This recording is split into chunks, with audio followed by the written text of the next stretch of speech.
This channel does not promote any violent, harmful, or illegal activities. All content provided by this channel is meant for an educational purpose only. নমস্কার, টিভি9 বাংলায় আপনাদের স্বাগত জানাই দুপুরের super prime টাইমে। এই মুহূর্তে ফুল অ্যান্ড ফাইনালে সম্প্রীতির সঙ্গে আমি শুভজিৎ রয়েছি আপনাদের সঙ্গে।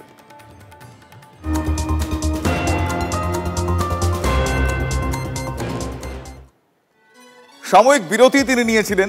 তৃণমূলে আবারও বেলাইন কল্যাণ বন্দ্যোপাধ্যায়। মহুয়া নাম টেনে এবার দলেরই অন্য মহিলা সাংসদদেরও তোপ দাগলেন শ্রীরামপুরের তৃণমূল সাংসদ। দিদি অভিষেকের কাছে ফিল্টার হয়ে অনেক কথা যায়, সব কথা যায় না। সংসদে আমাকে হুমকি দেওয়া হলে দলের মহিলা সাংসদরা চুপ করে বসে থাকেন। ঠিক এভাবেই বিস্ফোরক মন্তব্য করলেন কল্যাণ বন্দ্যোপাধ্যায়। রমেশ বিদুরি যেভাবে মহুয়াকে অ্যাটাক করেছে সেটা কিন্তু গ্রহণযোগ্য পর্যায়ে পড়ে না। আবার অ্যাট দি সেম টাইম পার্লামেন্টের চেম্বারের মধ্যে দাঁড়িয়ে রাজীব প্রতাপ রুডি মহুয়াকে সাপোর্ট করতে যে আমাকে থ্রেট করেছিল, সেখানে শতাব্দী রায় ডেপুটি লিডার উপস্থিত ছিল। সেদিনকে ডেপুটি লিডারও তাকে রাজীব প্রতাপ রুডিকে কিছু বলেনি, আর মহুয়া তো বলবেই না, ছেড়ে দিন। তো আমার বক্তব্য যে এখন রাজীব প্রতাপ রুডি কি বলছে,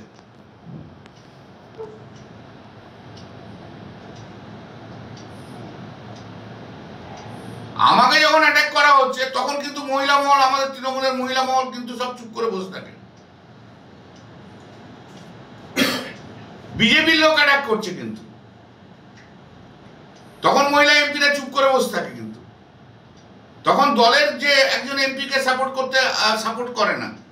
সেদিনকে এসপির লোকগুলো আমাকে সাপোর্ট করেছিল। দিদি আর অভিষেকের কাছে তো ফিল্টার হয়ে অনেক কথা যায়, সব কথা তো আর যায় না। আপনারা শুনলেন মহুয়া মৈত্রর সঙ্গে শ্রীরামপুরের সাংসদ কল্যাণ বন্দ্যোপাধ্যায়ের দ্বন্দ্ব। সেটা কয়েকদিন আগেই প্রকাশ্যে আসে। শ্রীরামপুরে তিনি এমন কথাও বলেছিলেন যে তিনি একজন মহিলাকে হেট করেন, তিনি হলেন মহুয়া মৈত্র। এরপর জল অনেক দূর গড়ায়, কথার বলার অপেক্ষা রাখে না। দলের চাপে তাকে চিফ হুইপ পদ থেকেও পদত্যাগ করতে হয়। তার জায়গায় কাকলি ঘোষ দস্তিদারকে লোকসভায় চিফ হুইপ করা হয়। কিন্তু আবারও বেলাগাম কল্যাণ বন্দ্যোপাধ্যায়। এই মুহূর্তে বিজেপি নেতা জগন্নাথ চট্টোপাধ্যায় আমাদের সঙ্গে টেলিফোন লাইনে রয়েছেন। জগন্নাথবাবু, কল্যাণ বন্দ্যোপাধ্যায়ের মুখ থেকে বারবার এই ধরনের মহিলা বিরোধী, আমি এটাকে খুব কনসিয়াসলি বললাম, তিনি বারবার মহিলাদের এভাবে আক্রমণ করছেন। কয়েকদিন আগে তাকে দলের কোপের মুখেও পড়তে হয়, আমি কোপই বলছি। তো কিভাবে দেখেন ব্যাপারটা? বারবার তিনি এরকম বলে ফেলেন, কেন বলেন, বা কি মনে হয় কেন বারবার তিনি মহিলাদের আক্রমণ করেন? এবং এটা সম্পূর্ণভাবে তৃণমূলের দলীয় বিষয়। তৃণমূলের এক সাংসদ আর এক সাংসদকে আক্রমণ করছে। এখন তৃণমূলের লিঙ্গ ভেদে আক্রমণ করার প্রথা আছে কিনা সেটা তৃণমূলের সুপ্রিমোই বলতে পারবে। ওদের সব 3 স্তরের শৃঙ্খলা রক্ষা কমিটি হয়েছিল, তব তারা কোথায়? এমপিদের নিয়েও নাকি শৃঙ্খলা রক্ষা কমিটি, বিধায়কদের নিয়ে শৃঙ্খলা রক্ষা কমিটি, দলীয় কর্মীদের নিয়ে শৃঙ্খলা রক্ষা কমিটি। যাই দলের শৃঙ্খলায় নেই, সেই দলের আর শৃঙ্খলা রক্ষা কমিটি কি হবে? মহুয়া মৈত্রের বয়ানে তো কম না। তিনি কি বলেছেন কালকে, যে লক্ষ্মীর ভান্ডার দিচ্ছি, পকেটে টাকা ঢোকাচ্ছি, মানে নমশূদ্ররা, মতুয়ারা, পণ্ড ক্ষত্রিয়রা এবং আরো যেটা উনি বলেছেন যে কাঠের মালা নিয়ে চলে আসছে দাসপাড়া, অর্থাৎ বৈষ্ণবরা, তারা ভোট দিচ্ছে না। তো তার ফলে তৃণমূলের মধ্যেই লিঙ্গ ভেদে যেমন মানে আক্রমণ আছে, এদের ইন্টারনাল এক্সটার্নাল বোধ, এবং একই সঙ্গে তৃণমূলের এতে জাতিগতভাবে আক্রমণ করছে। একটা পশ্চিমবঙ্গের মতুয়া কমিউনিটি, এটাই হচ্ছে তৃণমূলের সাংসদদের বা তৃণমূল এর আগে বলার জন্য কল্যাণ বন্দ্যোপাধ্যায়কে তো দলীয় সিদ্ধান্তের কোপে পড়তে হয়, মানে তাকে তো শাস্তি স্বরূপ চিফ হুইপ পদ থেকে সরানো হয়, তারপরেও তিনি থামছেন না। তাহলে দল কি করবে ক্ষেত্রে? তৃণমূল কংগ্রেস দল জায়গায় আপনি প্রশ্নটি করছেন, এই প্রশ্নটি আপনার মমতা বন্দ্যোপাধ্যায় বা অভিষেক বন্দ্যোপাধ্যায়কে করা উচিত ছিল। আমি তো তৃণমূল কংগ্রেসের সুপ্রিমো না। তো তৃণমূল কংগ্রেসের কোনো সাংসদ যদি অভব্য আচরণ করে, তার বিরুদ্ধে কি ব্যবস্থা নেওয়া, কোপ হবে না কাঁপা হবে, সেটা তো তারাই ঠিক করবে। আমরা শুধু বলতে পারি যে তৃণমূল কংগ্রেসের সংস্কৃতি হচ্ছে একজন মহিলাকে আক্রমণ করে তো অন্যজন জাতি ভেদে মতুয়া, নমশূদ্র, বৈষ্ণবদের আক্রমণ করে। এটাই হচ্ছে তৃণমূলের সংস্কৃতি। বেশ, ধন্যবাদ। আমরা আরো একবার দর্শকদের শোনাবো যে বিষয় নিয়ে আমরা বিভিন্ন রাজনৈতিক ব্যক্তিত্বদের প্রতিক্রিয়া, রিয়াকশনস নিচ্ছি। ঠিক কি বলেছেন এবার কল্যাণ বন্দ্যোপাধ্যায়, শুনুন। রমেশ বিদুরি যেভাবে মহুয়াকে অ্যাটাক করেছে সেটা কিন্তু গ্রহণযোগ্য পর্যায়ে পড়ে না। আবার অ্যাট দি সেম টাইম পার্লামেন্টের চেম্বারের মধ্যে দাঁড়িয়ে রাজীব প্রতাপ রুডি মহুয়াকে সাপোর্ট করতে যে আমাকে থ্রেট করেছিল, সেখানে শতাব্দী রায় ডেপুটি লিডার উপস্থিত ছিল।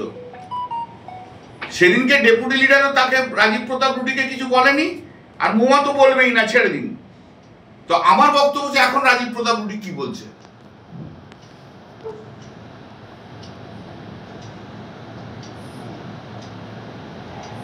আমাকে যখন অ্যাটাক করা হচ্ছে তখন কিন্তু মহিলা মহল, আমাদের তৃণমূলের মহিলা মহল কিন্তু সব চুপ করে বসে থাকে।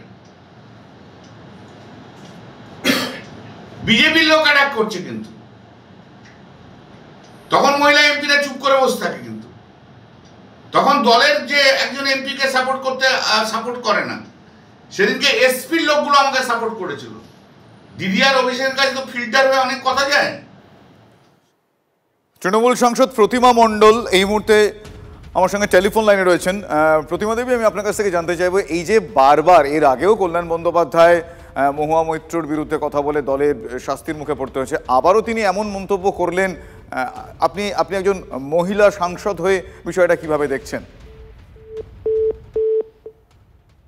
না, কোনোভাবে যোগাযোগ বিচ্ছিন্ন হয়ে গিয়েছে। আমি আরও একবার যোগাযোগ করার চেষ্টা করব। তবে আপনাদের আরও একবার জানিয়ে রাখি, সাময়িক বিরতি তিনি হয়তো নিয়েছিলেন। আবারও কল্যাণ বন্দ্যোপাধ্যায় বেলাইন আমরা খুব কনসিয়াসলি বলছি, তার কারণ এর আগে আপনারা জানেন মহুয়া মৈত্রর নাম টেনে তিনি দলের শাস্তির কোপে মুখে পড়তে হয়েছিল তাকে। এবার মহিলা সাংসদদেরও তোপ দাগলেন শ্রীরামপুরের তৃণমূল সাংসদ। দিদি অভিষেকের কাছে ফিল্টার হয়ে অনেক কথা যায়, সব কথা যায় না। সংসদে আমাকে হুমকি দেওয়া হলে দলের মহিলা সাংসদরা চুপ করে বসে থাকেন। আবারও বিস্ফোরক মন্তব্য করলেন তিনি। এই মুহূর্তে প্রতিমা মণ্ডল আমাদের সঙ্গে আরও একবার রয়েছেন, আমি কথা বলবো। প্রতিমা দেবী, আমি আপনার কাছে জানতে চাইবো যে বারবার কল্যাণ বন্দ্যোপাধ্যায় এভাবে দলের মহিলাদের এই ধরনের মন্তব্য করে আক্রমণ করছেন, আপনি একজন মহিলা সাংসদ হিসেবে কিভাবে দেখেন বিষয়টা? না, শুনুন, যে ঘটনাটির কথা আপনি আমায় বললেন সেটি হচ্ছে যে 2 বা 3 জন সাংসদের ব্যক্তিগত বিষয় নিয়ে কিছু আলোচনা হয়েছে বা কথা কাটাকাটি, আমি সেটা নিজে জানিও না। আর আমি এই বিষয়ে, যেহেতু এটা সম্পূর্ণ ব্যক্তিগত, রাজনীতির সঙ্গে কোনো বিষয় নয়, আমার কেন্দ্রের বিষয় নয়, আমি নিজে এর মধ্যে ইনভলভ নই, তাই 3 জন সাংসদের মধ্যে ব্যক্তিগত কি বিষয়ে কথা কাটাকাটি বা আলোচনা হয়েছে, আমি এর মধ্যে কোনো রকমের কোনো মন্তব্য করতে চাই না। না, এটা কথা কাটাকাটি নয় প্রতিমা দেবী, উনি বলছেন যে ওনার বিরুদ্ধে বিজেপির তরফ থেকে কোনো মন্তব্য করা হলে যাই হোক না কেন সেটা ওনাদের নিজস্ব বিষয়, এটা দলেরও বিষয় নয়। তাই আমি নিজে এই দলের সৈনিক, দল কি করবে সেটা দলের বিষয়, তাদের কোনো মতামত থাকবে কিনা, আমি এই বিষয়ে কোনো রকম কোনো ধরনের কোনো মন্তব্য করতে চাই। বেশ, ধন্যবাদ আপনাকে আপনার প্রতিক্রিয়ার জন্য। আপনাদের আরও একবার জানিয়ে রাখবো, সাময়িক বিরতি তিনি নিয়েছিলেন কল্যাণ বন্দ্যোপাধ্যায়, তারপর আবারও বেলাইন, বলা ভালো বেলাগাম, মহুয়ার নাম টেনে এবার দলেরই অন্য মহিলা সাংসদদেরও এক প্রকার তোপ দাগলেন তার স্বভাবসিদ্ধ ভঙ্গিতে শ্রীরামপুরের তৃণমূল সাংসদ। দিদি অভিষেকের কাছে ফিল্টার হয়ে অনেক কথা যায়, সব কথা যায় না। সংসদে আমাকে হুমকি দেওয়া হলে দলের মহিলা সাংসদরা চুপ করে বসে থাকেন। আবারও বিস্ফোরক মন্তব্য করলেন তিনি।